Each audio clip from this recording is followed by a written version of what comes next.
Let us start with the Negotiable Instrument Act 1881. We all know this Negotiable Instrument Act 1881 is quite important in your syllabus, right? Now, before we proceed with the act, let us understand what is a negotiable instrument.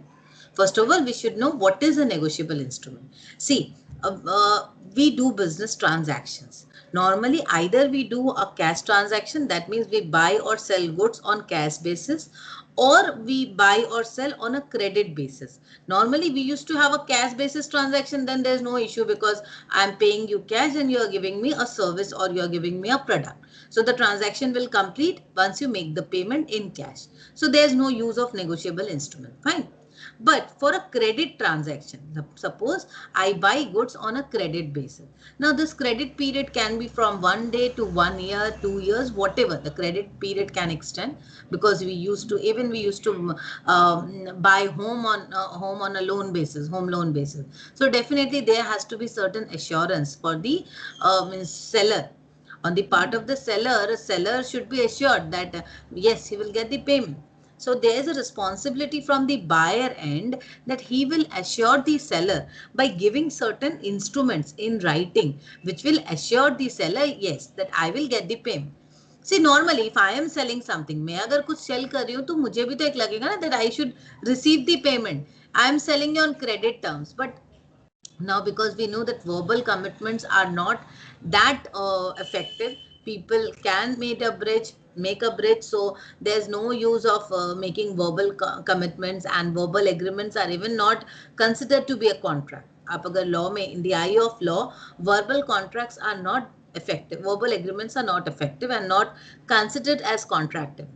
So, as we know that in the eye of the law, this is all about a written contract. So, definitely for the seller, he also needs a written assurance.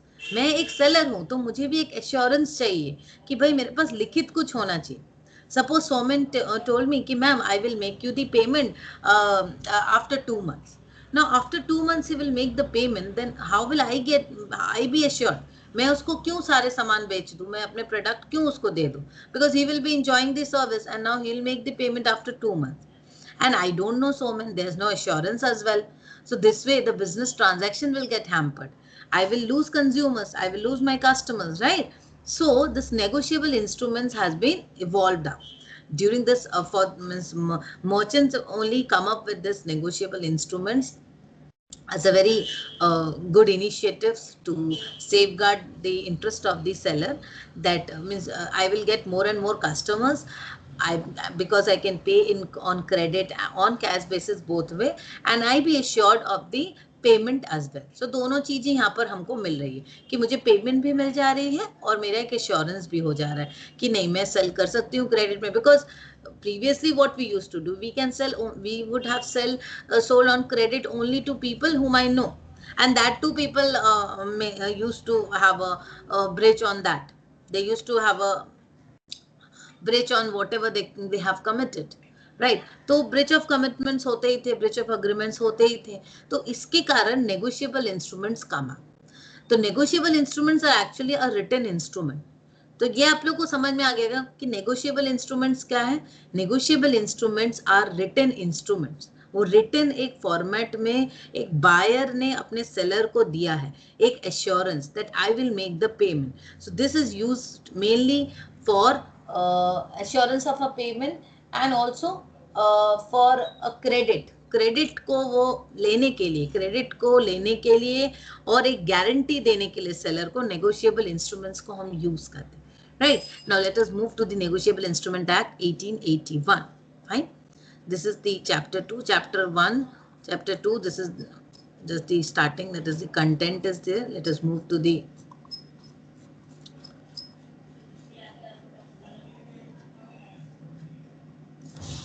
preliminary. This is a short title. This act may be called as the Negotiable Instrument Act 1881. Negotiable Instrument Act 1881, definitely it extends to the whole of India, but nothing herein contained affects the Indian Paper Currency Act 1871, Section 21, or affects any local usage relating to any instrument in an Oriental language. provided that such usages may be excluded by any words in the body of the instrument which indicate an intention that the legal relation of the parties thereto shall he governed by this act. See, short title, it's just refer that negotiable instruments, whatever negotiable instruments are being used in the business transaction, they are covered by the Negotiable Instrument Act 1881, right? And this act is applicable to the whole of India, but this act, any provisions in this act shall not be contravened to the Indian Paper Currency Act. Indian Paper Currency Act means currency note जो पैसे छपते हैं. So Indian Paper Currency Act is related with the RBI, और वो जो Indian Paper Currency Act है उसके कोई भी contravention Negotiable Instrument Act में नहीं है. Fine, provided that such usages may be excluded by any words in the body of the instrument which indicate an intention that legal relation of the parties thereto shall be governed, shall he governed by the act, shall be governed by this act होगा. तो ये भी बता रहे कि ये जो usage है, एक तो आपके लोकल लैंग्वेज में कोई मतलब anything means negotiable instrument act में कोई भी चीज हो, वो आपकी जो लोकल लैंग्वेज में कोई चीज अगर है, कोई इंस्ट्रूमेंट्स है जैसे हुंडी वगैरह लोकल लैंग्वेजेस में यूज होता था, उसको कॉन्ट्राविन नहीं कर रहा है. ठीक है, बिकॉज नेगोशिएबल इंस्ट्रूमेंट जब आया था इनिशियली वो एकदम लोकल जो ट्रेडिशंस और कस्टम्स के हिसाब से ही आया था. लोकल मर्चेंट जो बिजनेस करते थे, लोकल बिजनेसमैन जो जिस तरीके से बिजनेस को कर रहे हैं, जिस तरीके से वो यूज कर रहे हैं, जो भी वो बिल्स इनवॉइस जो भी यूज कर रहे हैं उसको एज अ नेगोशिएबल इंस्ट्रूमेंट के तरीके से यूज कर रहे हैं. तो नेगोशिएबल इंस्ट्रूमेंट एक्ट जब आया तो वो एग्जिस्टिंग जो चीजें हैं जो लोकल कस्टम्स और ट्रेड के मतलब नियम के हिसाब से हैं उसको कंट्रावेन नहीं करेगा. ठीक है. Now second is of notes, bills and checks. So first is the promissory note we'll be discussing. A promissory note is an instrument in writing, not being a bank note or a currency note, containing an unconditional undertaking signed by the maker to pay a certain sum of money only to or to the order of a certain person or to the bearer of the instrument. So promissory note आपको समझ में ही आ रहा है कि promissory note is a negotiable instrument. ये भी एक negotiable instrument है. This instrument is in writing. पहले ही मैंने बताया कि हमारा जो पहले भी हम लोग क्रेडिट करते थे, क्रेडिट में बिजनेस होता था, बट हमें एश्योरेंस चाहिए कि हाँ पेमेंट होगा, क्रेडिट जो हम दे रहे उधार दे रहे उसकी पेमेंट मुझे मिलेगी. And for that what ever instrument has come up it should be in writing only. This instrument must be in writing. So promissory note must be in writing. ठीक है. So promissory note is an instrument in writing, but it is not a bank note. Bank note या currency note नहीं है, क्योंकि note में भी लिखा रहता है मैं धारक को इतना रुपए देने का, ऐसे करके लिखा रहता था, लिखा है, मैं भी देखी हूँ. So promissory note क्या है? Is an instrument in writing. ये भी एक इंस्ट्रूमेंट है, लिखित instrument, written instrument containing an unconditional undertaking.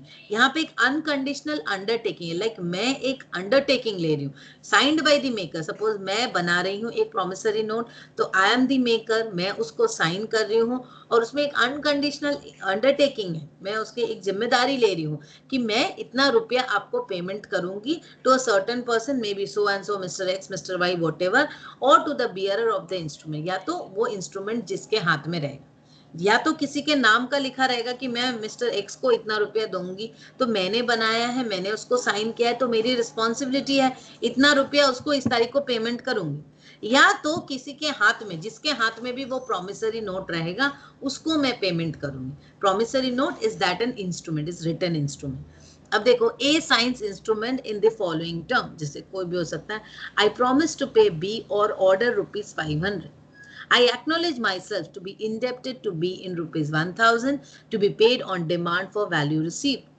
Mr. B, I owe you ₹1,000. I owe you मतलब I owe you, मैं आपसे मतलब मैं आपको दूंगा, देने का मेरा है responsibility.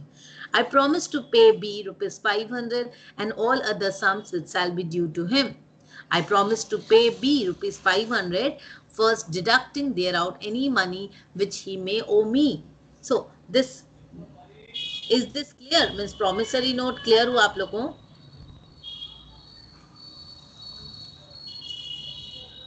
Is this clear? Now we'll come to the bill of exchange. A bill of exchange is an instrument in writing containing an unconditional order signed by the maker directing a certain person to pay a certain sum of money only to or to the order of a certain person or to the bearer of the instrument. देखो bill of exchange भी एक instrument है, it's just like a promissory note. यहाँ पे it is also signed by the maker directing a certain person to pay a certain sum of money. देखो अब यहाँ पे क्या हो रहा है, बिल ऑफ एक्सचेंज में साइंड बाय द मेकर, जैसे प्रोमिसरी नोट में मैंने साइन किया, मैं मेकर हूँ और मैं ही पेमेंट करूंगी, प्रोमिसरी नोट में ये था. बिल ऑफ एक्सचेंज में क्या है, unconditional order. Again this is also an unconditional order. ऊपर में क्या था, प्रोमिसरी नोट में क्या था, it was an unconditional undertaking, मैं रिस्पॉन्सिबिलिटी ले रहा हूँ. बिल ऑफ एक्सचेंज में क्या है, अनकंडीशनल ऑर्डर, मतलब मैं ऑर्डर दे रहा हूँ. साइंड बाय द मेकर, मैंने बनाया है, मैं साइन कर रही हूँ. Directing a certain person to pay a certain sum of money, अब मैं किसी को डायरेक्ट कर रहा हूँ, जैसे मैं अपने बैंक को डायरेक्ट कर रहा हूँ.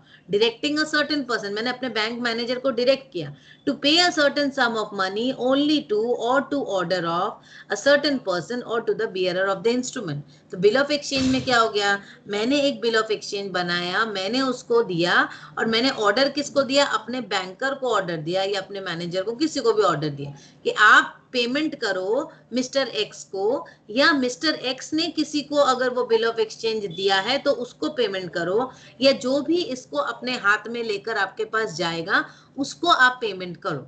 Is this clear to everyone? Bill of exchange का कॉन्सेप्ट क्लियर हुआ?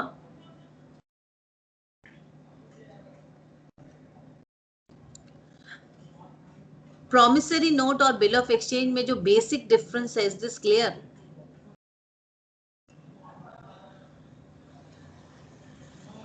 Please unmute and say, how will I understand?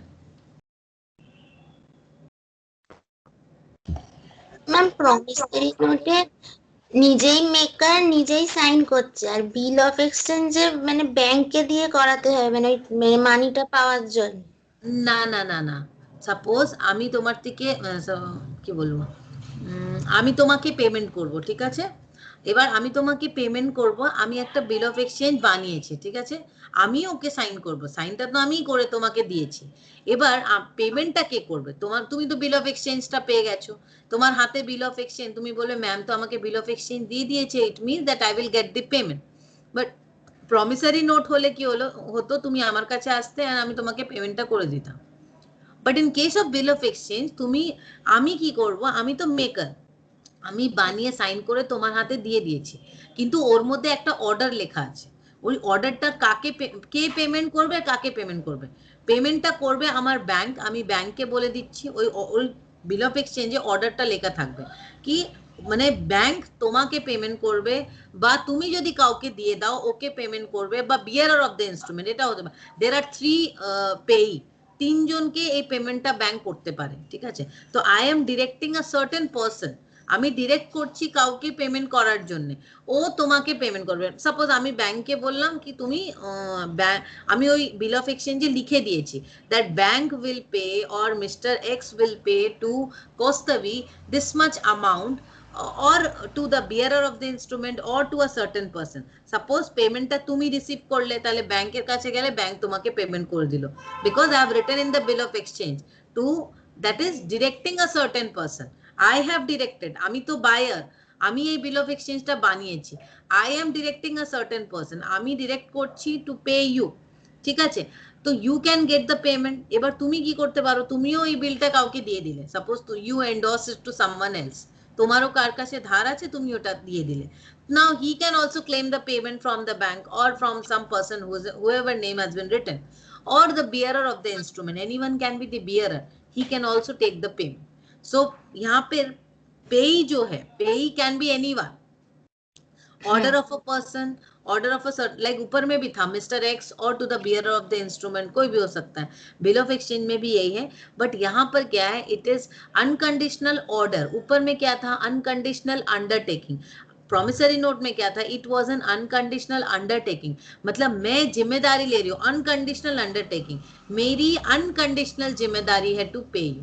यहाँ पे क्या है, अनकंडीशनल ऑर्डर, मैं अनकंडीशनली एक ऑर्डर दे रही हूँ कि आपको पेमेंट कर देना है इसको. मैं अनकंडीशनली ऑर्डर दे दी, अब तुम लेकर जब भी बिल ऑफ एक्सचेंज मेरे बैंक में जाओगी, banker will make the payment. वो मेरे से पूछेगा नहीं कि आपका सामान बिका, जो आपको सामान दिया था दैट वाज ऑफ क्वालिटी और नॉट, वो मेरे से नहीं पूछेगा। Bank will not ask me कि कौस्तवी ने जो आपको सामान बेचा था वो सामान अच्छा है खराब है, नहीं, उसमें लिखा है बिल ऑफ एक्सचेंज उसके पास पहुंचा, वो ही will make the payment, that is because an unconditional order. उसमें if and buts are not written there, वहां पे कुछ क्लॉजेस नहीं लिखे कि ये होगा तो पेमेंट करेंगे, ये नहीं होगा तो पेमेंट नहीं करेंगे, ऐसा conditions are not attached. A promise और order to pay is not conditional. मैं अगर आपको एक प्रॉमिस दे रही हूँ, प्रॉमिस कर रही हूँ, या एक ऑर्डर कर रही हूँ पेमेंट का, कि मैंने अपने बैंकर को ऑर्डर किया आप पेमेंट कर दो, it is not conditional with in the meaning of this section and section 4 by reason of the time for payment of the amount or any installment thereof being expressed to be on the lapse of a certain period after the occurrence of a specified event which according to the ordinary expectation of mankind is certain to be happen, although of time of its happening may be uncertain। तो मैं ऐसा promise नहीं कर सकती, promise या order and conditional नहीं हो सकता है कि कंडीशंस उसमें अटैच नहीं कर सकते, बिकॉज वी नेवर नो कि कंडीशंस होगा या नहीं होगा, टाइम का तो कोई ठीक नहीं है ना। तो सेक्शन 4 के हिसाब से अ प्रॉमिस और order to pay is not conditional. The sum payable may be certain within the meaning of this section। जो sum payable रहेगा, whatever the amount payable, it has to be certain, वहां पे लिखा रहेगा इतना रुपया, within the meaning of this section and section 4, although it includes future interest or is payable at an indicated rate of exchange or is according to the course of exchange, and although the instrument provide that on default of payment of installment the balance unpaid shall become due। देखो sum payable जो है whatever amount it has to be certain according to section 4, उसमें कुछ interest हो ये सब हो या rate of exchange हो वो भी add हो सकता है। The person to whom it is clear that gives direction is given or that payment is to be made may be a certain person within the meaning of this section and section 4, although he is misnamed or designated by description only। देखो the person to whom it is clear, देखो किसको मैं order दे रही हूँ ये भी clear होना चाहिए ना। मैं तुमको बोल दी बाई ऑर्डर, ऐसा नहीं हो सकता कि मैं बस ऑर्डर दे दी, वो भी क्लियर होना चाहिए कि आपको पेमेंट किससे मिलनी है। ठीक है, इज दिस क्लियर? ये जो बिल ऑफ एक्सचेंज का कॉन्सेप्ट है और प्रॉमिसरी नोट का कॉन्सेप्ट है, ये दोनों कॉन्सेप्ट आप लोगों को क्लियर हो गया?